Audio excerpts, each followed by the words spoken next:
So, good day everyone. We are the Group G who will discuss about the global food security. But before that, this is for educational use only, and our group is allowing our instructor, Mr. Roldan Ardides, to use this and educational materials. So,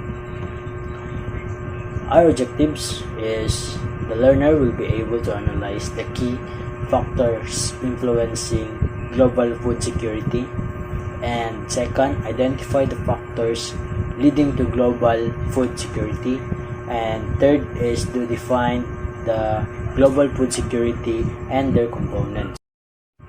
So, identifying the factors leading to global food security. So, before that, let's talk about what is global food security.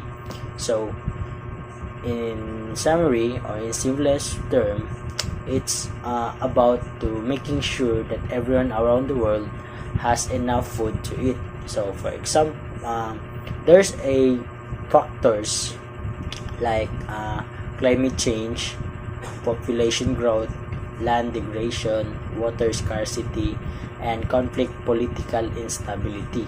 So these are factors leading to global food security. So, for example, if there's a drought in a country, it can lead to less food being grown. So, which makes it more expensive and harder to find. So, this can especially affect the poor people who may not have enough money to buy their food, diba? So making sure there's enough food for everyone involves dealing with these challenges, like finding ways to grow more food, even changes weather, like also helping poor people afford food, and making sure that there's a peace and stability so that the food can distributed properly. So one of the factors is climate change. So when you say climate change, it's a climate variability and extreme weather events disrupt agricultural productivity, water availability, and crop yields globally, posing significant challenges to food security. The second is population growth. So population growth, it is the increasing global population places pressure on food production system, necessitating the sustainable agricultural practices to meet the rising food demands. The third is land degradation. Degradation of land through deforestation, soil erosion, and desertification undermines agricultural productivity. So this threatening the food security and ecosystem resilience. The fourth is the water scarcity. So this also limited the availability of freshwater resources compounded by the overexploitation and pollution that hinders agricultural production and excavates food insecurity in water-stressed regions. And lastly, the conflict and political stability. So this also affect, or one can lead to global food security, is the conflict and insecurity and political instability and disrupt the food production. So the distribution and access leading to food shortage, displacement, and humanitarian crisis in affect of region. So by addressing these interconnected challenges, it requires integrated approach that promotes sustainable agriculture, resource management, conflict resolution, and resilience of building initiatives to ensure food security to present the future generations. Good day everyone. I'm gonna tackle about the Philippines in terms of food security during the pandemic. The Philippines, like many countries, faced challenges related to food security during the pandemic that was called COVID-19 pandemic. This includes the disruption in supply chains. So what is this? The pandemic disrupted food supply chains, leading to challenges in transporting and distributing food. This affected both rural and urban areas, impacting the availability and access to food. So next is the income loss and economic challenges. So many Filipinos faced income loss or job insecurity due to lockdown and restrictions, making it difficult for them to afford food. This particularly affected vulnerable populations who rely only on their daily wages to buy food. So the other one is the rising food prices. So in some areas, food prices rose due to supply chain disruptions and increased demand. This made it harder for people, especially those who with limited resources to access nutritious food. So the next one is the government interventions. So the Philippine government implemented various measures to address food security challenges, such as providing um, cash transfers, food assistance, and subsidies to the affected households. The government also supported local food production to ensure a stable food supply. So last one is the community initiatives. So community and non-government organizations or NGO also played a role in addressing food security issues by organizing food drives, community pantries, and other initiatives to help those in need. So, overall, in this topic, the Philippines faced challenges in ensuring food security during the pandemic. Various efforts from the government, communities, and organizations helped alleviate some of these challenges and ensure that people had access to food. So, that's all. Good day guys, I am Engine Cadet John A. Herodias and today we're gonna talk about what is a global food security. Now, global food security, this is an assurance that any country has an access to the food, to the efficient food resources, especially during the events of the natural resources or emergency that can cause a food shortage. Just like for example, few years ago we have a global pandemic. So this global food security, so ni implement na siya during that time. Now, this global food security, we have four dimension on this one. So the first dimension is the availability. So what is this availability? So these dimensions refers to the physical availability of the food within the country or in a region.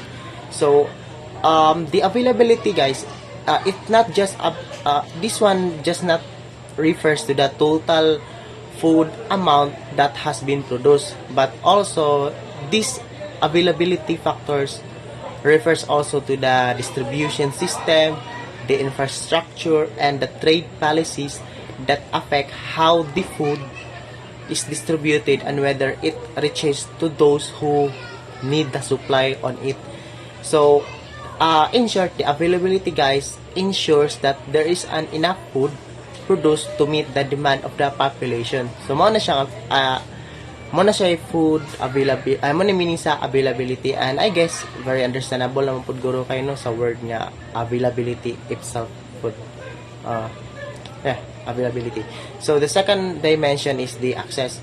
So on this one, the access refers to the food that is available to the individual or the household to obtain a sufficient nutritious food for a healthy and active life. So here in the access, guys, it's not just about the physical availability of the food. So this one also talks about the economic and the social factors such as the income levels, the employment opportunities, the food prices, and the social safety nets that determine whether the people can afford to buy the food. So the third dimension is the utilization. So on this third dimension, guys, this refers to the proper use of the food of by the individual once it is available and accessible.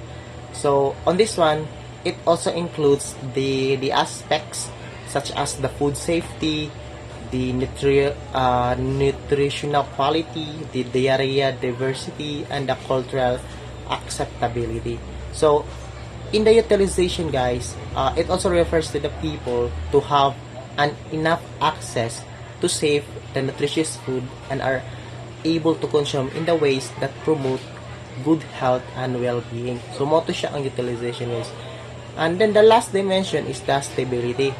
So from the stability word itself, so it refers to the ability of the food supply to access the food to withstand or to become stable sa iyahang supply. So on this one, it also includes the both short-term fluctuations such as the price, volatility, and the natural resources. So in the stable food system, guys, this also ensure that the people have reliable access to food, even in the times of crisis or even the time of the crisis, dapat ang supply sa food is stable gid siya ug makamit siya sa demand of a certain region. So together, guys, to this four dimension na ni buo sa global food security, it will create a framework for understanding and addressing how the global food security works in the society.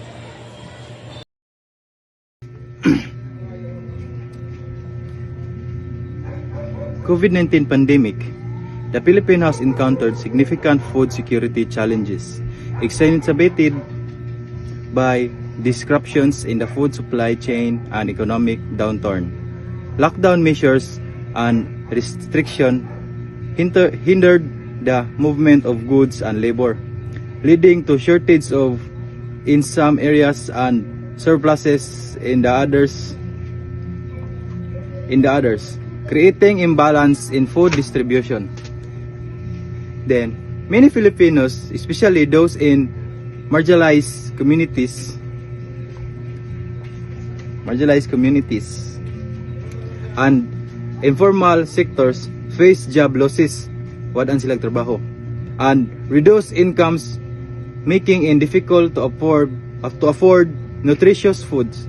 As a result, households experience hunger and struggle to meet their basic dietary needs, exacerbating existence vulnerabilities and inequalities within the population.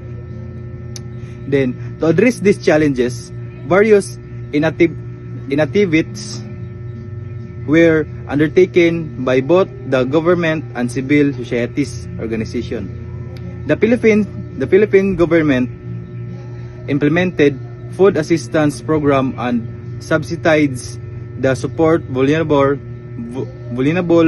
households and ensure access to essential food items.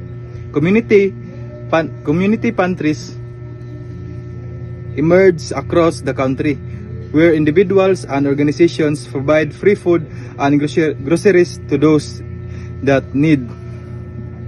Additionally, local governments and non-profit organizations collab to distribute relief goods and organize feeding programs for marginalized communities. While these efforts help mitigate some of the immediate impacts of food insecurity, long-term solutions focusing on the sustainable food production, distribution, and income generation are crucial to building resistance and ensuring food security for all the Filipinos.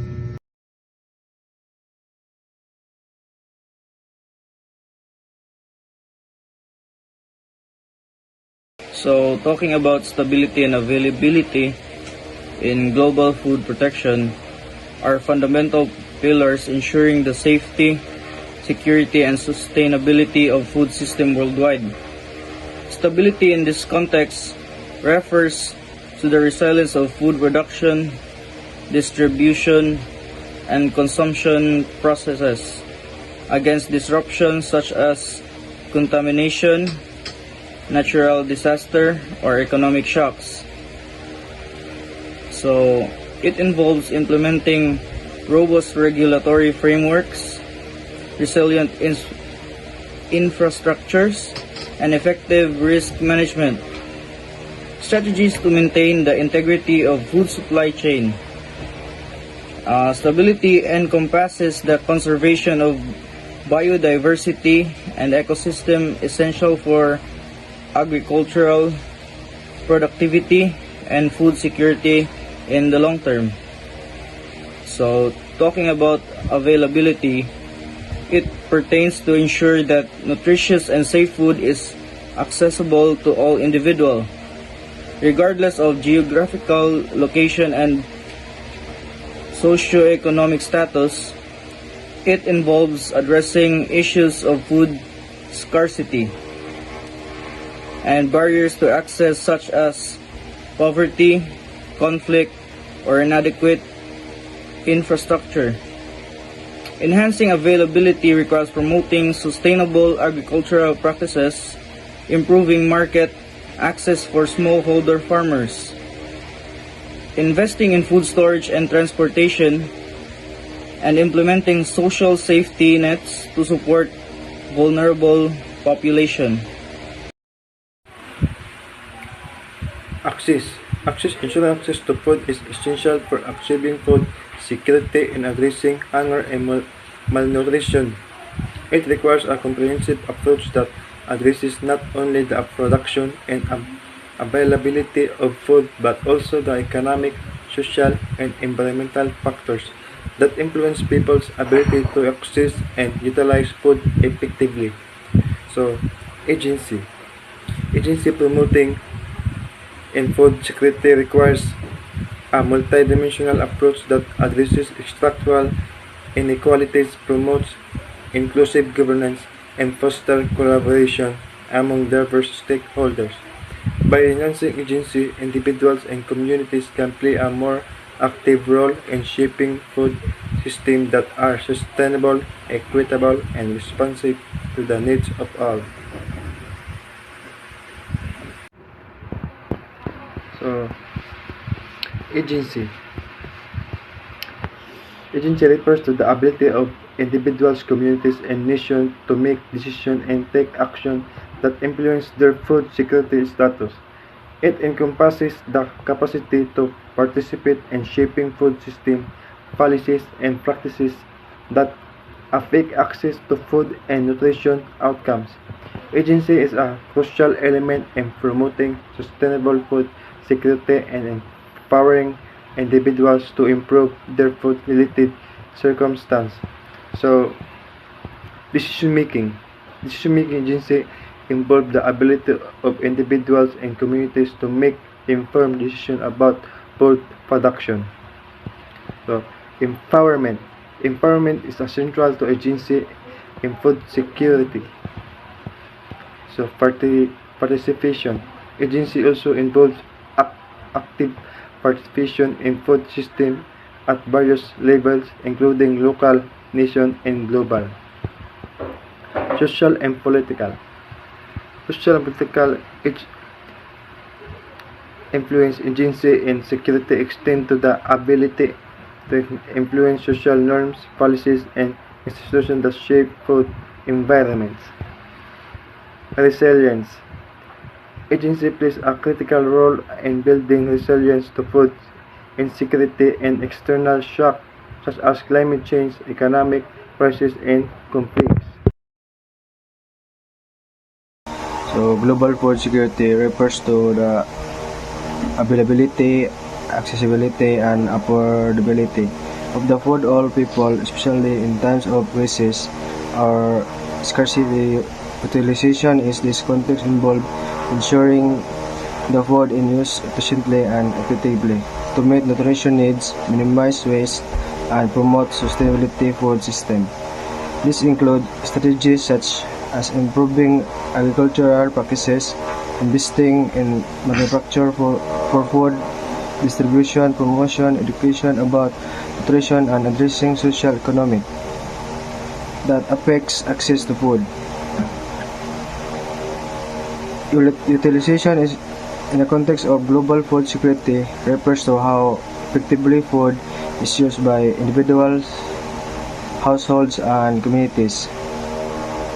It encompasses aspects like dietary diversity, food safety, hygiene, and access to clutter. High utilization means people have access to nutrition food and knowledge about how to prepare and consume it, while low utilization can lead malnutrition and health problems. Despite having access to sustainable food, therefore, improving utilization is essential for achieving food security, promoting healthy lives worldwide. So, hello everyone, I'm Hilbal Arpo Michael and my topic is what are the threats to global food security? Number one is climate change.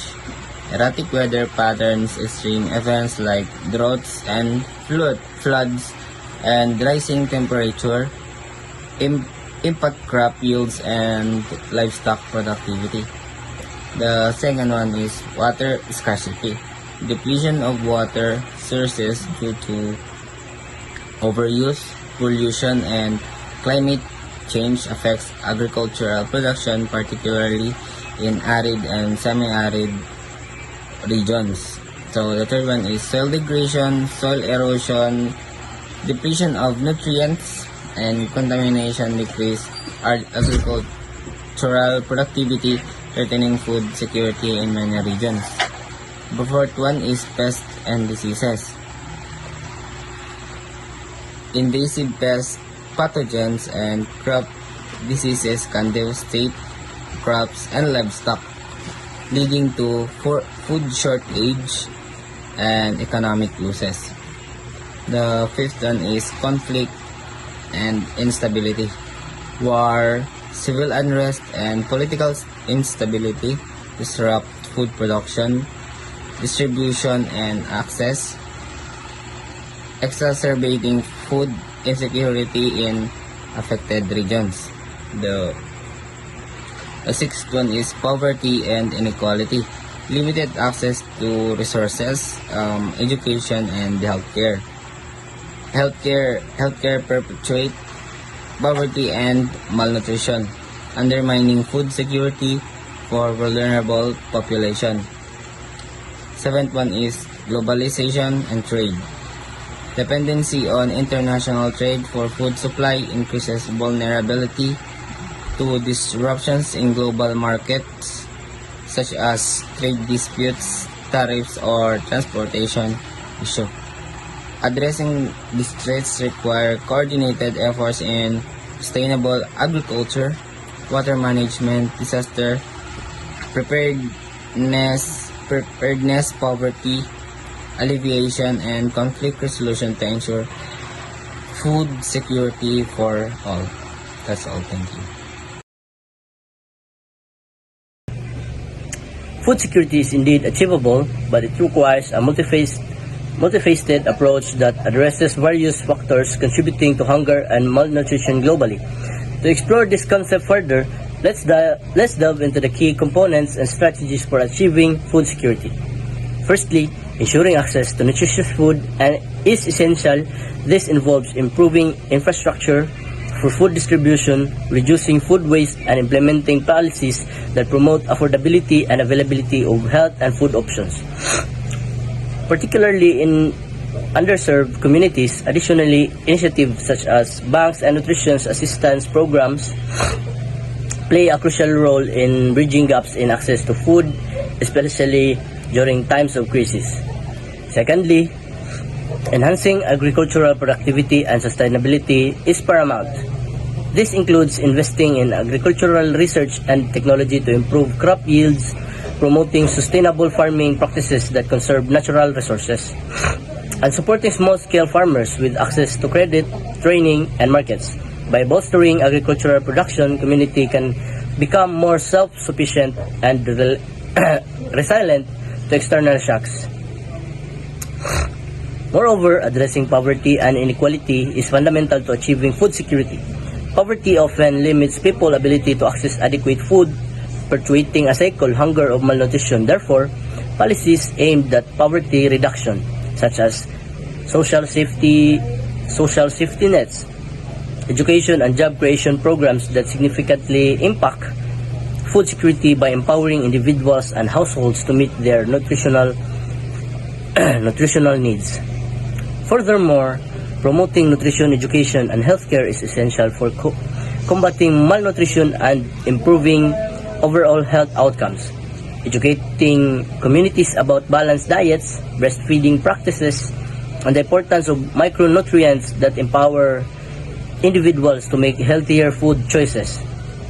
Additionally, investing in healthcare infrastructures and service, particularly for maternal and childbirth or child health, can prevent a malnutrition-related illness, thereby improving food security at the household level.